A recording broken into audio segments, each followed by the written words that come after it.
Hello, everyone. Let's look at the week 9 study questions, the second set of study questions for Paul Landsberg's The Experience of Death.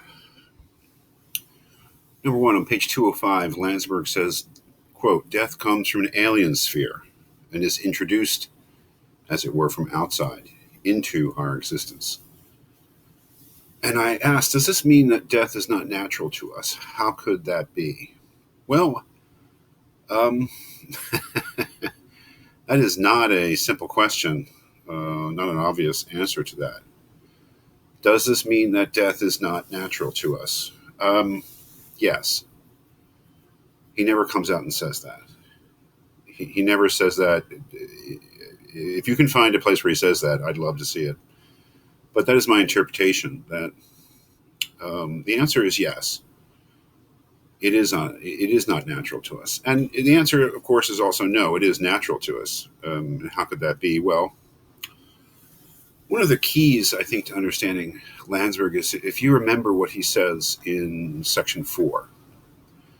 Section 4 is basically about the experience of being with somebody who's dying and then being with somebody who has died. And the attempt to come to terms with that, just conceptually come to terms with it, not emotionally so much as conceptually comes to terms with that. And one of the things that Landsberg says that experience of being with that person reinforces to us is what he calls the multiple structure of our terrestrial existence. And by that, I think he means that as our terrestrial existence is our earthly and natural human existence.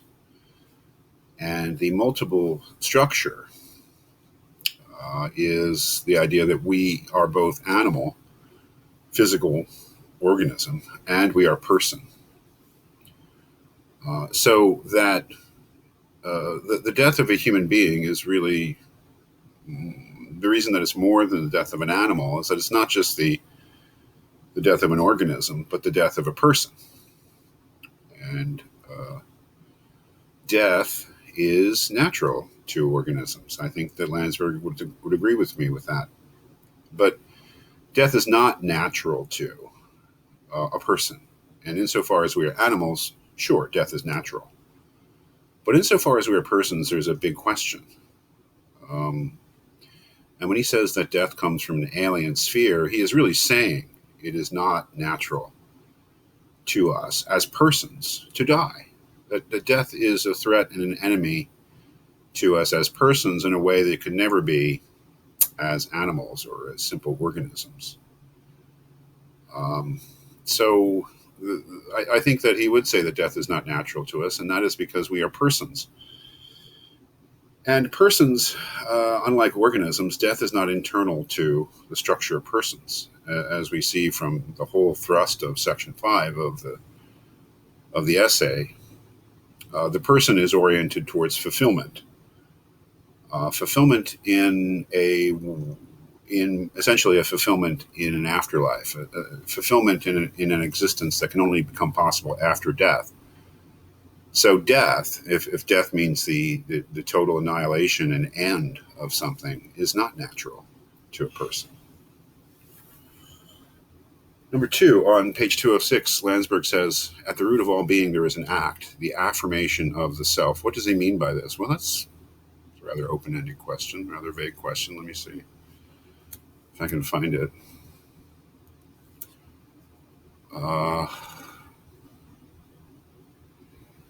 It's here down at the bottom of the page. Maybe we can put it in some context. The very anguish reveals that death and nothingness are opposed to the deepest and most ineradicable tendencies of our being. Again, I think reinforcing the idea that death is not natural to us, just by the way. We're not speaking here of the instinct to duration inherent in life in general, of Schopenhauer's will to live. At the very moment that I formulate the thought, I affirm the instinct in the human person to realize and perpetuate itself. At the root of all being, there is an act, the affirmation of the self. In each personality, awareness of its uniqueness in each personality, aware of its uniqueness, we find the affirmation of this uniqueness moving towards its realization, an affirmation which implies the tendency to surpass the limits of time. So the affirmation of the self is something more than Jonas's saying no to death. His affirmation of the organism, all organisms affirm themselves. But in a way, if we look at it from Landsberg's point of view, not all organisms are selves. If being a self means being a person, then the affirmation of the self is strictly a human affair. And it means more than warding off death, which is what it means in Landsberg. It means more than saying no to death. Not today. The old Game of Thrones idea. What do we say to death? Not today. No, with Landsberg, what do we say to death? Never. Faith in a personal survival of death. So affirmation of the self is an affirmation of our eternal selves, an affirmation of the self as a self that will survive death. Number 3, according to Landsberg, how is hope different from expectation? That's a very important distinction that he makes. Expectation can have a variable content.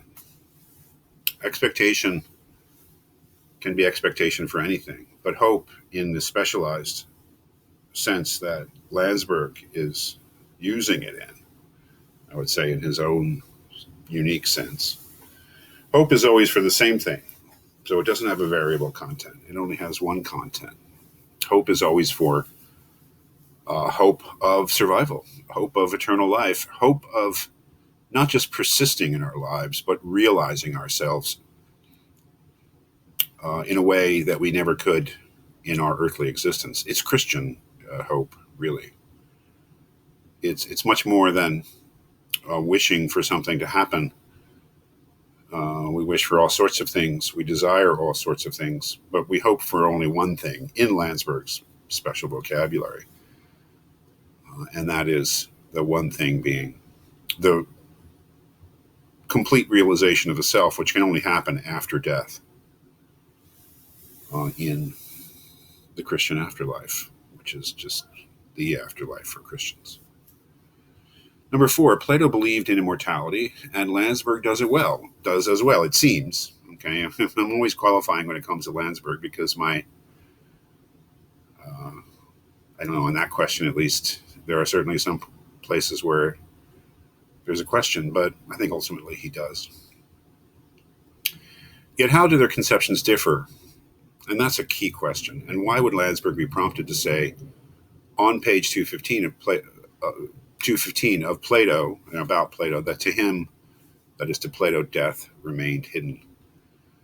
That's a very, or that refers to a very interesting part of the essay, section 7. It's a section where he discusses Plato, discusses Epicurus, discusses the Stoics. Death remained hidden for Plato because the person remained hidden for Plato. Plato didn't really understand death because Plato didn't really understand what it meant to be a unique individual, that is, a person. And it wasn't because Plato missed it individually, it's because it had not been revealed in history yet. Again, we're very much in the context of the Christian view of things. For the Christian, and I don't think there's anything controversial in saying this, but for the Christian,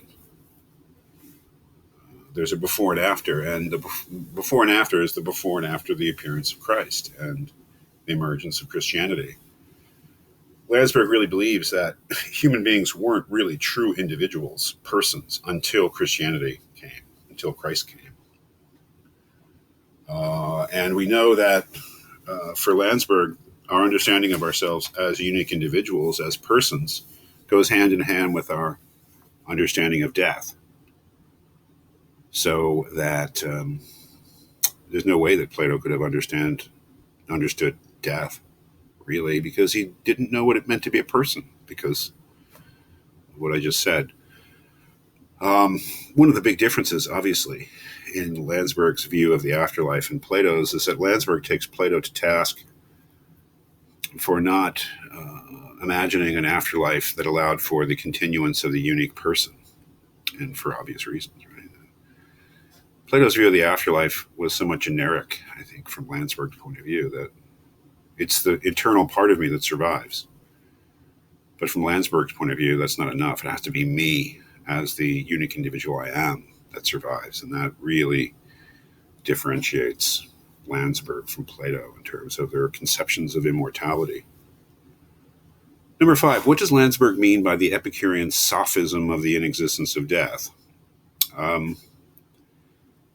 Well, sophism is, in Landsberg words, when we verbally dismiss something that cannot be dismissed in reality.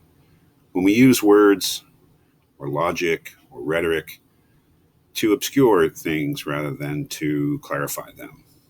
And this is what he's accusing Epicurus of. That when Epicurus said that when I am, death has not come, and when death has come, I am not, therefore it is nothing to me. He viewed that as a sophism on the part of Epicurus, because Landsberg thought, though, there's no way that you can argue successfully that death is nothing to me, because death is something to me. There's no way you can argue that death is not a bad for me, because death threatens to wipe me out. And it's that itself, not some painful experience or some suffering that I'm truly afraid of. It's a more existential idea. That is the nothingness itself. It's the non-being itself. It's the finitude itself that inspires dread in me. Number 6, at the beginning of section 7, Landsberg says that, quote, the life of a man without God is much like a tragedy. How does the description of the bullfight supposedly show us what that tragedy is like? Well, in his metaphor of the bullfight, the human being becomes the bull and death is the matador, I think. And we are much like the bull, insofar as, like the bull, there's no way we can win. That is, without God and without the promise of eternal life, human life is tragic insofar as there's no way that we can succeed. We are fated to be destroyed, just like the characters in a tragedy. There's nothing they can do. So the tragic view of life would be the view of life that I recognize myself as a unique individual person, yet without God and without an afterlife, I will become nothing. That, I think, is the tragedy. From his point of view, I've been reading things from students that said, oh, that's not exactly tragic. And they've made some good points.